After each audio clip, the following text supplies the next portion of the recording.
Ya, pada pertemuan kedua ini kita akan lanjutkan materi yang lebih melanjutkan materi dari pertemuan satu. Ya, kalau di pertemuan satu kita masih Pak Rene waktu itu masih bicara tentang apa ya, seni rupa dan desain yang secara umum. Nah, di sini pada pertemuan ini Ibu Nina akan menyampaikan materi untuk yang spesifik DKV. Jadi, beliau akan bercerita tentang prinsip-prinsip dasar desain komunikasi visual atau desain grafis.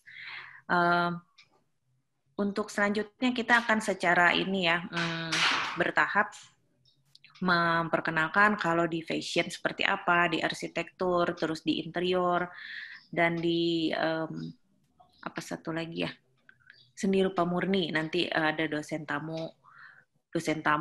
kita juga sih ya, Pak Ismet akan menyampaikan tentang yang khusus untuk seni murni. Gitu. Jadi mungkin Bu Nina langsung aja saya persilakan ya Bu ya, biar langsung cepat. Silakan Bu. Bisa di-share screen. Oke, selamat pagi semuanya. Pada hari ini saya akan menyampaikan materi prinsip dasar komposisi layout.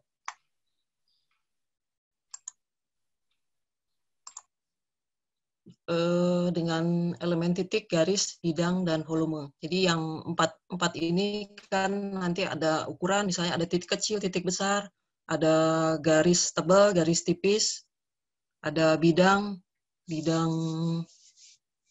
kotak, segitiga, atau bulat ya, ada volume, ada apa ya, kayak kubus atau prisma atau limas ya, itu ukuran. Nanti ada arah misalnya, arah makin lama makin ke kanan atau makin lama makin besar, atau tekstur ya, tekstur. Jadi ada yang kasar misalnya, ada yang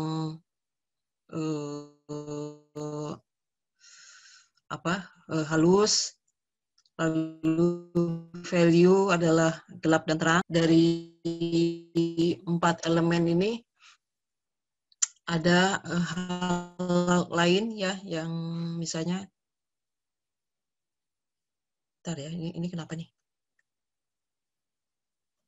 Tentang ukuran, arah, tekstur, warna, value, dan ruang.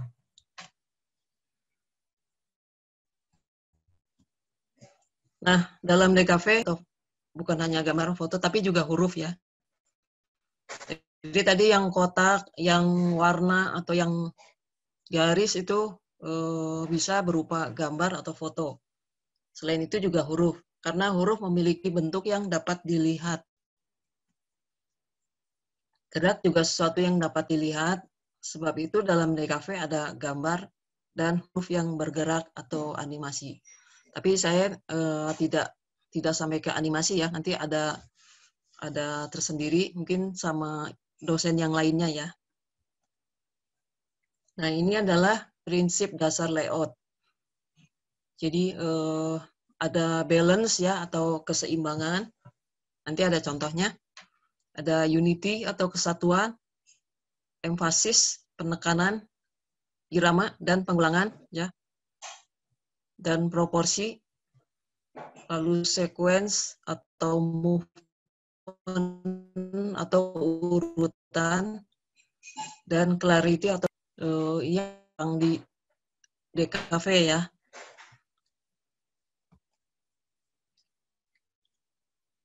Jadi tentang yang pertama tadi tentang balance ya, atau keseimbangan. Keseimbangan tuh ada yang simetris ya, misalnya pencerminan dapat dibuktikan secara matematis ya. Kita lihat di bawah nih ya, ada kotak-kotak ya. Misalnya sisi kiri sama sisi kanan sama ya, atau yang tengah ya, tengah, kiri, dan kanan sama, atau yang sebelahnya atas dan bawah sama, atau dalam 4 sama semua ya, atau dalam itu kita kenal juga misalnya mirror ya. Lalu ada keseimbangan asimetris yang lebih bersifat optis atau kelihatan diukur secara beda dengan di atas ya. Kalau yang di atas secara matematis sama, tapi kalau keseimbangan itu keseimbangan asimetris itu lebih dari persepsi kita melihat ya. Contoh ya, ini keseimbangan yang simetris ya. Jadi kalau kita lihat di gambar yang pertama itu kan kiri dan kanan sama ya. Terus yang sebelahnya juga secara matematis kiri dan kanan seimbang. Nah kalau secara matematis ini nggak seimbang, tapi kalau secara visual kita merasa kanan dan kiri sama, bisa sama berat atau sama penuhnya ya, walaupun kita lihat yang sebelah kanan elemen-elemennya itu berbeda. Tapi kalau kita melihat secara persepsi kita itu terasa seimbang. Kesatuan tidak berarti hanya kesatuan dari elemen-elemen yang secara fisik kelihatan, namun juga kesatuan antara yang fisik dan non-fisik, yaitu pesan atau komunikasi yang dibawa dalam konsep desain tersebut. Ya, ini unity. Kalau kita lihat sebelah kiri, elemen-elemen tuh ya gambar-gambar itu disatukan seperti dalam satu wadah ya. Lalu itu ada warnanya orange, kuning, merah ya. Nah itu dari sisi visual ya. Tapi dalam segi pesan itu juga ada tentang gotong royong, tentang kekerabatan, tentang rasa, tentang musyawarah dan mufakat, tentang bersahabat. Ya, dari pesannya itu juga seragam sebelah kanan. Kalau dari sisi visual itu warna merah ya, warna berani atau membara atau semangat. Tapi dari sisi pesan, kalau kita lihat biasanya untuk revolusi atau biasanya pakai tangan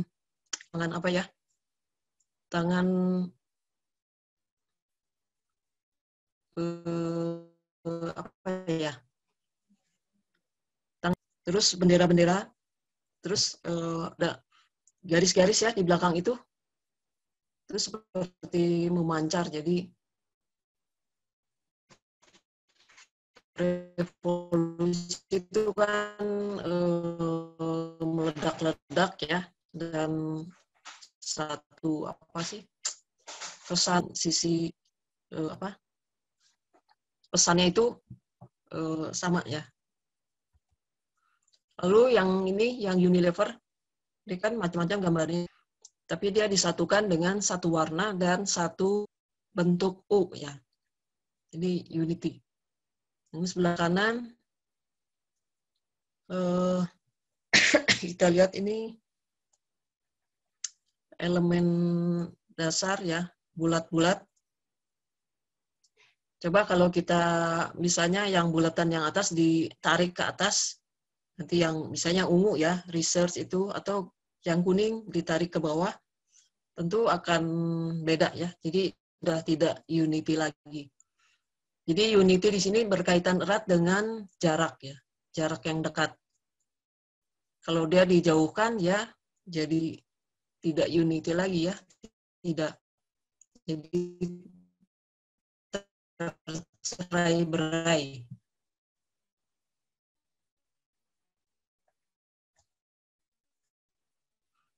Nah, di sini kita lihat ya sebelah kirinya kenapa dia saling berteriak ya. Dia dalam wadah itu, tapi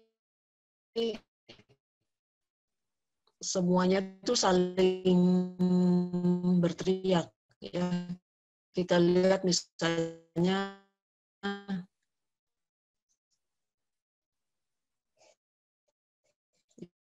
Ini ya.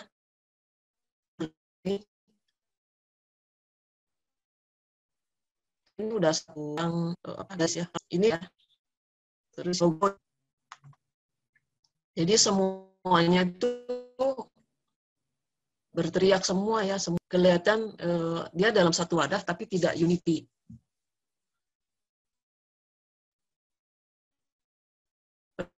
Berbeda dengan sebelahnya.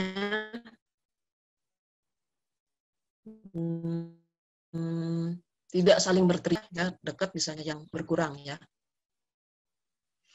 Jadi di sini unity juga tidak sekedar dekat, tapi juga ini misalnya orangnya ada 4 orang teriak dengan nada yang berbeda, jadi kita tidak bisa menikmati.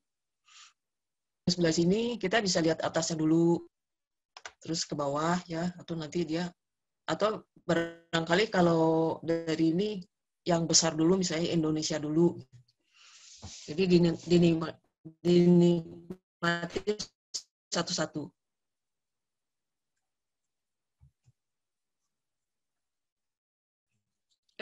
Empasis atau penekanan. Penekanan sehingga menjadi pusat dengan aksen ya, point of interest. Penekanan itu bisa diciptakan dengan berbagai cara ya, misalnya ukuran yang lebih besar dibanding elemen lain.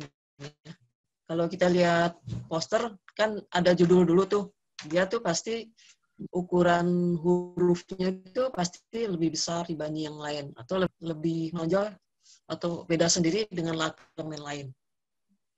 Atau bisa juga letakkan posisi strategis atau yang menarik perhatian. Misalnya kebiasaan orang baca dari kiri ke kanan. Jadi atau di tempat yang kosong. Jadi kalau yang kosong tentunya dia akan menonjol ya. Nah, ini kebiasaan membaca itu beda ya. Kalau kita dari kiri ke kanan ya. Tapi kalau bangsa lain, misalnya Arab, di sebaliknya ya, kanan ke kiri. Kalau orang Cina atau Jepang mungkin dari atas ke bawah ya.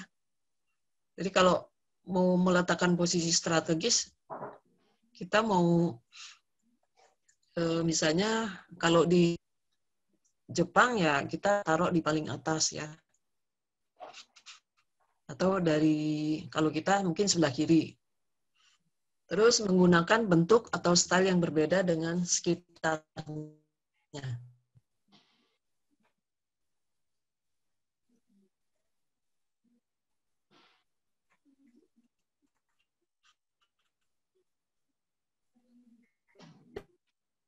Ini yang tentunya akan melihat yang ya, karena dia vokal. Cari warna juga beda ya. Kalau seperti tetes air, nah dia bentuknya beda. Lalu ya, lampu kecil kuning ya, itu mungkin dari kita lihat ke atas ya, yang merah itu kita akan bergeser ke ya, barangkali ke bawah itu. Jadi dengan kontras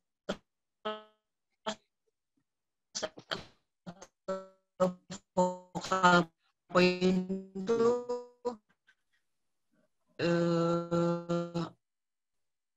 kita mengarahkan pembaca ya, mau dibaca semua sama warnanya. Poster yang hijau ini kita tentu saja yang lebih jauh ya. Di sini yang menonjol itu mungkin yang putih ya, good design, karena dia lebih kontras dibanding misalnya warna hitam ini ya, yang lain. Saya sih melihatnya yang dulu baru yang yang kecil is making other ya, dengan tadi empasis ya, kita mengarah orang ya membaca dari mana dulu. Jadi diarahkan tuh bersuara gitu ya. Misalnya good design dulu, orang jadi bingung mana yang mau dibaca dulu. Kalau yang ini tadi dari besar huruf dulu ya. Jadi yang musik dulu, lalu ke yang lebih kecil, dan nanti yang terakhir tuh yang kecil, yang bisa yang paling bawah atau yang jam 7 PM itu ya. Sebelah kanan kalau kita akan bacanya dari kiri ke kanan deh. Tapi kalau dulu ini ada empasnya dari besar huruf ya. Ini wayfinding. Kalau kita lihat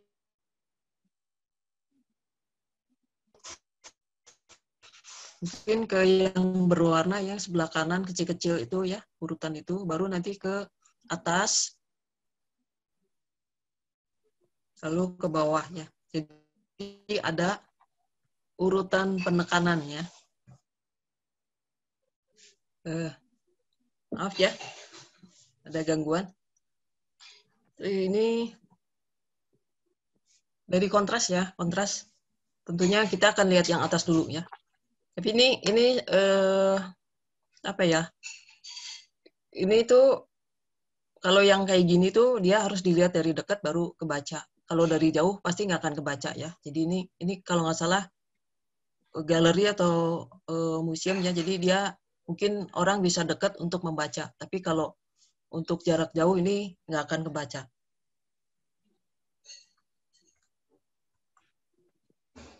Nah, ini kontras juga.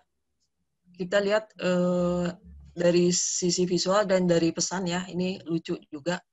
Jadi ini yang kalau kita yang lihat yang putih kan ini yang putih ini ada garis senyum ya. Tapi kalau lihat di bawah nih dia jadi tanduk ya. Jadi tolong tutupin. Ini permainan kontras juga. Kita lihat sebelah kanan ya. Ini sekilas kayak gambar hitam, tapi di sini ada gambar kucing. Kemudian kita ke irama dan pengulangan. Jadi ritme merupakan prinsip desain yang dibuat untuk mengatur pengulangan agar menciptakan pengulangan yang terstruktur dan lebih berseni. Penggunanya dapat melalui elemen linier, bergantian, gradasi, atau bentuk yang rumit. Ya, kita lihat ini poster ya. Ini ada iramanya tuh ada dari sisi apa ya, kayak garis gini ya, berulang. Dan juga dari sisi warna. Warnanya gradasi dari kuning ke merah. Lalu ini ada irama juga ya, yang menuju kayak garis ke atas ya. Itu irama ya. Jadi kalau kita lihat ini, kita akan melihat satu pengulangan ya. Dan kita akan mengikuti irama ya. Tentunya dari kiri ke kanan. Ini juga ini ada irama pengulangan ya. Burung-burung ini dia menuju ke atas. Proporsi merupakan hubungan perbandingan antara bagian dengan bagian lain atau bagian dengan elemen keseluruhan. Prinsip ini mengatur perbandingan dan komparasi objek dalam segi ukuran. Jadi ini ada satu ukuran ya. Kita lihat contohnya. Jadi ini contoh misalnya kalau kita melihat tuh, kalau dari jarak segini nanti hurufnya segede apa ya. Nanti dari jarak yang kalau misalnya ke atas, nanti supaya kelihatan hurufnya harus ukuran seberapa ya. Nah ini kita lihat apa nih, satu desain grafis ya. Sini orang, nah ini mungkin si hurufnya tuh segede gini ya kebaca. Ini karena dekat. Nah kalau ini gede banget ya.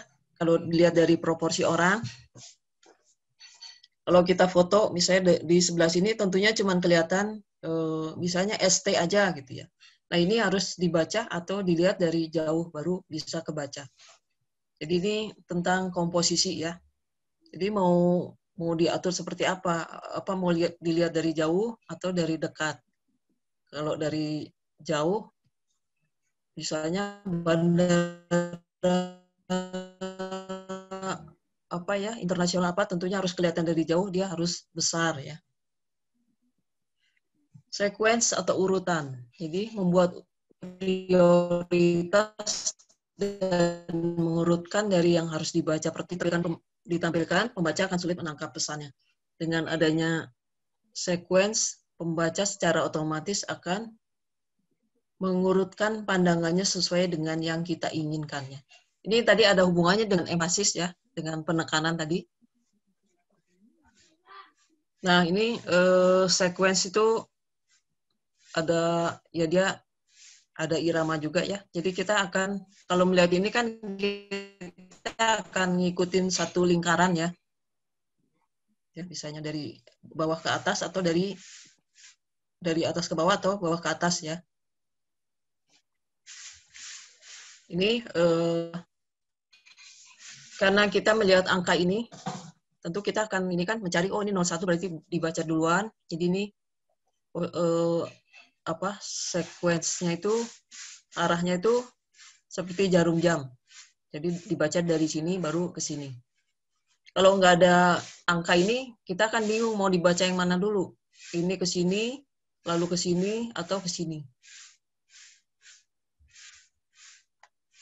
Nah, ini beda ya. Jadi tadi bedanya sequence dan emphasis. Kalau ini lebih ke emphasis ya. Emphasis itu kan tadi penekanannya ya, yang besar dulu ya, baru yang kecil. Nah, kalau ini tidak sequence ya. Kalau yang sebelumnya kan ini ada arah ya. Nah, kalau ini nggak ada arah. Jadi itu bedanya ya. Jadi mana yang dibaca dulu ya seperti ini kalau sequence. Tapi kalau emphasis penekanan mungkin yang gede dulu atau yang menyala dulu ya, yang lebih kontras. Itu bedanya ya. Nah, ini contoh yang nggak ada emphasis dan tidak ada sequence ya. Jadi kita bingung mau yang mana dulu yang dibaca. Ini semua sama ya, sama ukurannya hampir sama, jadi sama berteriaknya. Terus tidak ada yang mengarahkan. Ini mana yang dibaca kita bisa dari bawah dulu karena sama ya ukurannya. Kita bisa dari tengah dulu ya. Atau kalau lihat gini karena tidak ada petunjuk arah, jadinya orang malas baca atau bingung. Di mana nih gitu ya. Jadi ini ada poster ya SMA Lab School Jakarta ya. Jadi yang bikin mungkin anak SMA ya. Jadi pokoknya disimpan aja semua ya. Semua dimasukin gitu. Jadi dia belum tahu mungkin harus ada penekanan, harus ada sequence ya. Ini juga sama jadinya chaos ya. Ini bingung yang mana nih yang mau dibaca karena semuanya berteriak. Ini dari clarity ya. Clarity itu apa sih backgroundnya? Kalau backgroundnya belakangnya tuh nggak bersih, jadi agak terganggu ya kalau kita membaca. Kalau ini sebenarnya kan foto, tapi supaya clarity, supaya enak bacanya itu ini dibikin putih ya, opacity-nya jadi ada opacity putih ya. Ini kita bisa lihat ya mana yang tidak clarity. Jadi background-nya nih rame banget ya. Jadi suka bikin bingung ya. Beda sama ini ya, background-nya itu biru ya. Walaupun ininya rame, tapi dia lebih enak dibaca dibanding sebelahnya. Ini contoh ya, contoh ini lantai 5, lantai 3, lantai 4 ya. Hurufnya besar sekali ya. Jadi bisa dilihat dari jauh. Ini contoh medianya, webtoon.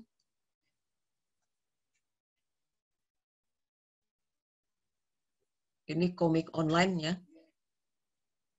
Ini Spotify. Ini YouTube ya.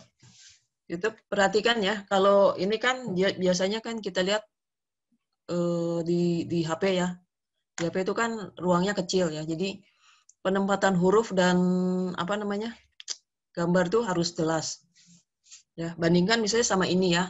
Sama ini lihat tulisannya kecil-kecil ya, nggak kontras. Ya, ini kecil. Kalau ini kan kontras ya, karena dia di bidang yang kecil. Lalu ini Instagram ya. Kemudian ini contoh media ya, buku cerita dan gaya-gaya Jepang. Oh ini untuk Instagram ya, dia harus ruangnya kan segini ya, kecil. Jadi dia tidak boleh terlalu banyak tulisannya kecil-kecil karena akan sulit dibaca ya. Jadi percuma kalau kita nulis nggak akan dibaca sama orang. Nih pernah lihat ini acara santuy-santuy sore ya. Ini ada beberapa kali. Lalu ini ada poster publikasi ya. Ini semua dimuat semua ya. Tapi kalau di feeds ya itu dipecah-pecah. Jadi kalau yang ini kan satu full di satu halaman ya penuh. Nah ini dipecah-pecah. Harus ngikutin juga format ini ya karena dia akan di Instagram. Ya kira-kira begitu. Barangkali ada yang mau bertanya.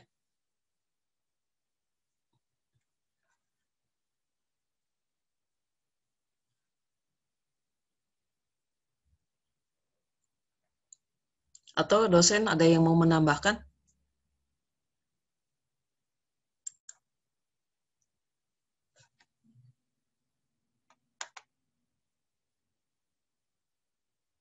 Pak Rene udah masuk belum?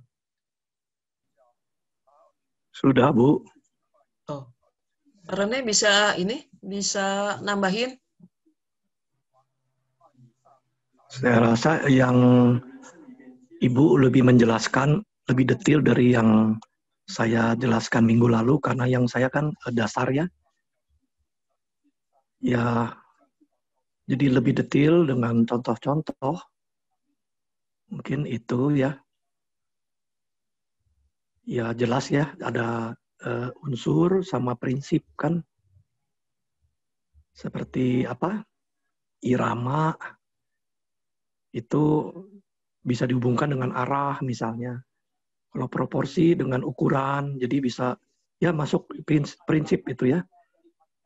Unsur dan prinsip akan semakin jelas tadi dengan contoh-contoh yang diberikan. Ya, saya rasa itu aja sih. Makasih, Bu.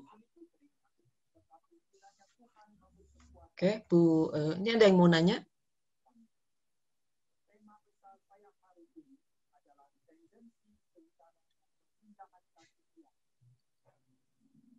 Bu Yunita?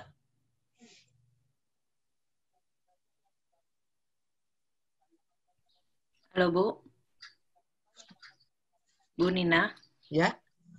Saya mau nambahin aja. Mungkin ini ya dari sudut pandang desain interior ya. Jadi apa yang disampaikan Bu Nina tadi itu juga bukan seringkali, kita butuhkan juga gitu di desain interior dan arsitektur ya, khususnya kalau untuk wayfinding, jadi bagaimana menemukan sistem signage gitu, petunjuk arah. Nah itu kurang lebih prinsip-prinsip yang disampaikan Bu Nina tadi itu ya. Jadi kita biasanya kalau desain interior itu signage itu nggak bikin sendiri gitu, tapi kita menentukan bekerja sama gitu ya dengan istilahnya ya graphic designer. Mereka akan membuat desainnya, tulisannya seperti apa, misalnya kayak toilet gitu ya, supaya nggak ketukar yang mana laki-laki dan perempuan. Kan nggak selalu kita lihat tulisannya wanita dan pria gitu, tapi bisa juga bentuknya simbol ya atau logo tertentu. Kemudian juga tulisan misalnya apa ya, lantai 1, 2, 3 gitu. Jadi begitu kita naik lift gitu ya, naik lift itu indikasi tiap apakah kita sudah nyampe di lantai 4. Nah, itu begitu kebuka liftnya itu mestinya terlihat gitu ya. Jadi langsung, oh iya saya udah nyampe di lantai 4 gitu. Kadang-kadang kan orang naik lift sambil main HP, nggak aware gitu dengan lingkungannya. Begitu pintu lift kebuka, oh iya saya udah nyampe gitu. Nah itu peran desain grafis ya di situ, di dalam perancangan di interior dan arsitektur gitu. Jadi kita sering harus berkolaborasi dengan desain komunikasi visual, desain grafis. Itu aja sih yang mau saya tambahkan, Bu Nina. Iya, makasih Bu Yunita. Ini kalau ada yang mau bertanya ya, atau pernah punya pengalaman waktu SMA membuat satu entah Instagram, entah poster, entah publikasi apa, ada nggak pengalaman?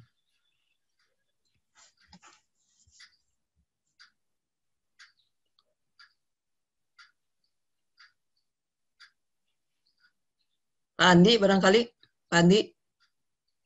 Ya Bu, kenapa Bu? Mau komen atau gimana? Paling yang saya rasa perlu mungkin Ibu bisa menambahkan soal variasi.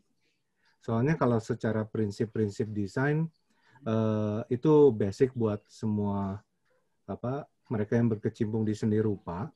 Tetapi variasi di mana variasi itu bisa bicara banyak karena menggabungkan satu prinsip dengan prinsip yang lainnya.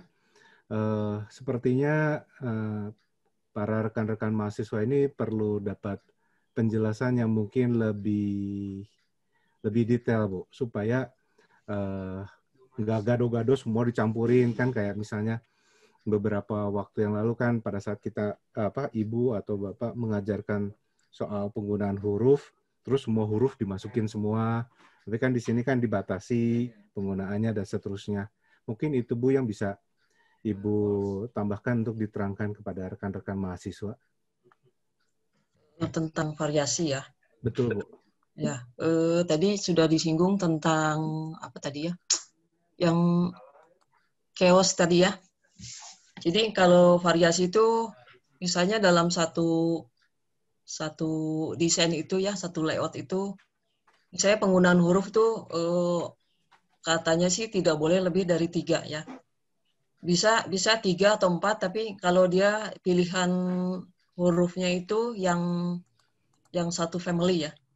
Tahu nggak family ya? Misalnya Helvetica itu kan ada banyak tuh, misalnya ada 12 macam gitu. Tapi dia satu keluarga. Jadi kalau misalnya pakai Helvetica 3, nanti ditambah yang lain 2 itu masih bisa. Karena yang si Helveticanya itu masih satu keluarga. Jadi variasi itu mungkin jangan terlalu banyak untuk menghindari tadi jadi semua berteriak atau jadinya chaos ya, malah orang malas baca gitu. Jadi atau jadi tidak efektif ya. Jadi banyak variasinya tapi malah mengganggu gitu. Terus variasi apa lagi ya? Mungkin dari interior ya. Kalau dari arsitektur, Bu Wina barangkali. Kalau penerapan dalam arsitek bagaimana? Bu Wina? Ya Bu Nina, sorry ya Bu, saya videonya off. Soalnya tadi ada notifikasinya internet lagi nggak stabil katanya. Ya. Oke. Mungkin kalau dengan arsitektur dan interior tidak jauh berbeda ya, kolaborasi bersama DKV-nya. Tapi mungkin saya ada sedikit pertanyaan, Bu ya. Tadi yang emphasize. Nah, tadi kan Bu Nina memperlihatkan contoh-contoh huruf ya, kalau nggak salah huruf dengan warna gitu ya Bu ya. Ya. Nah, kalau di bidang DKV itu, kalau yang tadi saya tangkap, mengemphasize sebuah informasi gitu ya, bisa lewat warna ya, warna yang mencolok. Gitu. Tadi di wayfinding kan kelihatannya background-nya hitam atau abu-abu tua, terus petunjuk-petunjuknya atau place-nya itu diberi warna-warni ya, jadi kontras gitu. Terus juga bisa dengan bentuk ya, bentuknya yang juga mungkin skalanya besar atau skalanya besar lah ya. Terus udah gitu warna tulisan ya. Jadi ada tulisan, ada bentuk sama warna. Itu yang saya lihat DKV salah satu cara untuk memberikan emphasize atau penekanan. Kira-kira ada lagi nggak Bu ya selain yang 3 itu? Kan kalau tadi yang Bu Nina paparkan itu saya nangkapnya 3 gitu Bu. Nah kira-kira ada lagi nggak selain yang 3 itu? Selain bentuk, selain warna, dan tulisan atau huruf yang besar gitu. Tadi ada misalnya apa ya tadi? Misalnya kalau bidang itu kosong ya, terus tiba-tiba ada satu titik itu ya, misalnya walaupun titik kecil itu juga bisa jadi penekanan ya. Kalau cari ini ya, cari contoh-contoh lain ya mungkin ini saya belum terpikirkan ya, tapi bisa di ini ya. Cuman dalam waktu sekarang ini mungkin saya nggak kepikir ya. Jadi sementara itu dulu untuk ya sementara sih menjelaskan tentang prinsip-prinsip ya. Ya, ukuran, warna, kontras ya tadi. Atau bentuk yang berbeda ya tadi.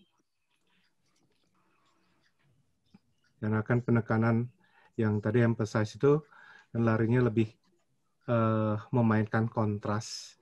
Mungkin Ibu bisa bantu nerangin yang ini, Bu. Kontras pada ukuran sudah, kontras pada ketebalan huruf sudah ya tadi. Kontras pada posisi misalnya semua di kanan bawah tiba dia posisinya kanan atas ya. Kiri atas misalnya. Kontras pada bentuk, tadi ada bentuk misalnya yang lain apa ya tadi di kontras pada bentuk. Ya tadi misalnya yang lain organik, tiba-tiba ini ada satu bentuk yang geometris ya misalnya kalau dari bentuk. Kontras pada warna tadi sudah dijelaskan tadi ya. Nah ini Pak Link ada contoh buat ngebantu Ibu, Bu. Ada 3 slide yang gambar isinya. Ini yang buat kontras huruf, bentuk. Ya, ya. Kemudian ini kontras terhadap warna. Yang Ibu tadi ada yang gambar anjing dengan kucing. Ya, ya. Lalu, nah ini komposisi, warna, huruf, besar kecil, ini semua saling jadi satu. Antara warna hitam putih dengan foto berwarna, kemudian di sini huruf berbeda, kemudian ada perbedaan antara huruf besar, huruf kecil, karena di sini yang ditampilkan lebih banyak berupa informasi buat para audiensnya atau yang membacanya. Iya. Ya, kalau dari yang di atas itu kontras ya. Jadi dia ada kontras hitam putih dan kontras dari warna ya. Jadi dari apa itu? Ya ini sih dari warna ya. Kalau style barangkali ya, mungkin yang sebelah kiri style style agak kuno gitu. Yang sebelah kanan yang lebih modern barangkali ya, bisa juga seperti itu. Kalau yang bawah ini dari warna ya, atau dari blok warna hitam dan putih. Itu tadi ya, kontras. Mungkin ada yang bisa bantu, Pak Rene? Oh iya, kalau mengenai kontras itu bisa tidak terbatas ya, bisa banyak sekali. Misalnya kontras opak sama transparan, misalnya gitu. Itu satu kontras, tinggi, rendah. Terus banyak sekali kontras-kontras yang bisa diciptakan, kontras tekstur misalnya ya. Tekstur yang kasar, halus, misalnya gitu loh. Di dalam foto jelas, kabur. Nah, itu banyak sekali kontras. Tinggal kreativitas kita saja. Jadi memang tidak terbatas.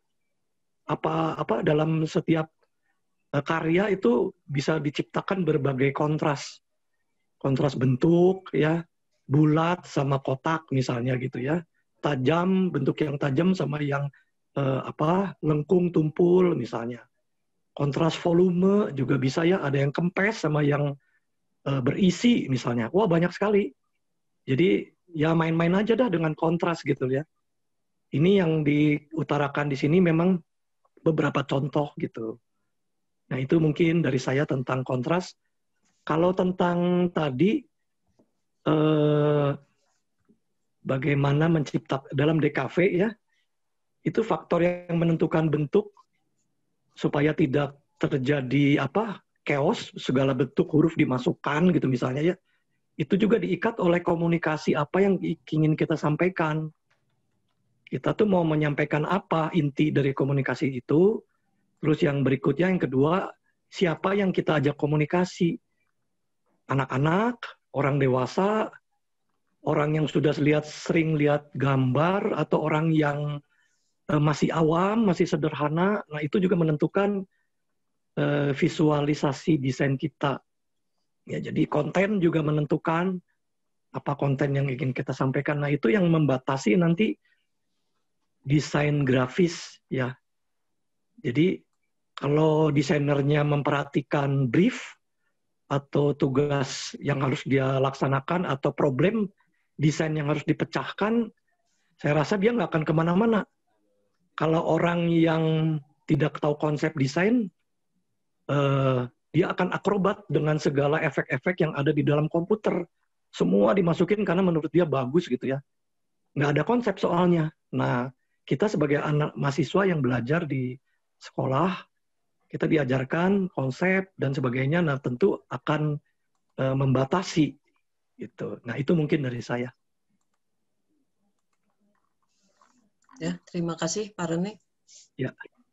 Saya kembalikan ke Bu Yunita.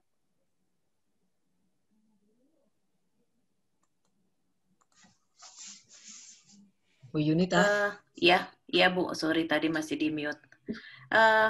Oke, kalau masih ada yang, apakah ada yang mau bertanya? Atau mau memberi komentar mungkin? Ya, kalau tidak ada mungkin bisa dilanjutkan dengan diskusi kelas dengan dosen masing-masing. Mungkin gini aja Bapak Ibu dosen, tugasnya bisa anak-anak suruh cari gitu ya, kan kita punya IG, tiap prodi punya Instagram ya, akun Instagram, terus ada postnya, ada macam-macam poster event tuh. Nah, bisa diambil mungkin ya untuk bahan diskusi hari ini, kita meneruskan yang pembahasan dari Bu Nina tadi untuk di kelas masing-masing ya. Mungkin itu aja. Masih ada tambahan Bu Wina mungkin? Enggak, mungkin ya nanti kami lanjut di diskusi kelas aja Bu. Iya, saya juga. Ya, kita punya banyak contoh gitu ya, contoh dari mahasiswa kita juga tuh, pada umumnya mahasiswa dan dosen.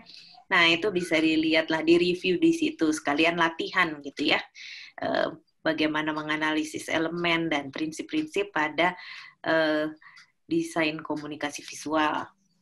Mungkin sementara seperti itu. Absen Yuni, kelas. mungkin, Oh ya. Buat ini aja, buat informasi ke anak-anak, itu yang bikin apa ya istilahnya, buat feed Instagram itu siapa tuh, Bu? Dari DKV itu mahasiswa atau dosen? Ada yang dosen, ada yang mahasiswa, Bu. Saya sebetulnya ada sini dibuat oleh, contoh ya, mahasiswa kakak kelas kalian nih, kemarin. Masih kuliah ya? Saya, ya masih kuliah, dan kebetulan kalau yang mau saya ini kasih contoh tuh buat di kelas saya ya. Di kelas saya ini dia bikin 2 feeds ya untuk yang waktu itu event yang berdekatan. Nah ini kelihatan nggak sih? Ini yang bedah buku. Kelihatan. Terus ya, dia membuat 2 event bedah buku dan satu lagi apa ya yang Bu Wina juga moderatornya tuh. Yang ini temu ilmiah, bukan? Temu ilmiah dosen. Nah, itu satu orang yang sama. Apa kita mau semua pakai karya itu atau anak-anak suruh pilih aja gimana Bapak Ibu sih, terserah. Oke. Ya. Kalau di kelas saya mau bahas ini. Jadi satu orang yang sama kebetulan dan dia buat 2 style poster yang berbeda gitu. Oh ya. Ya, mungkin sih semacam itu ya. Jadi tugas diskusi nanti dilanjutkan dengan dengan dosen kelas masing-masing. Absennya juga ya. Jadi ada yang absennya melalui CLS tuh linknya atau chat di CLS. Ada juga yang saya nggak tahu, nanti koordinasi dengan dosen kelas masing-masing aja. Ya.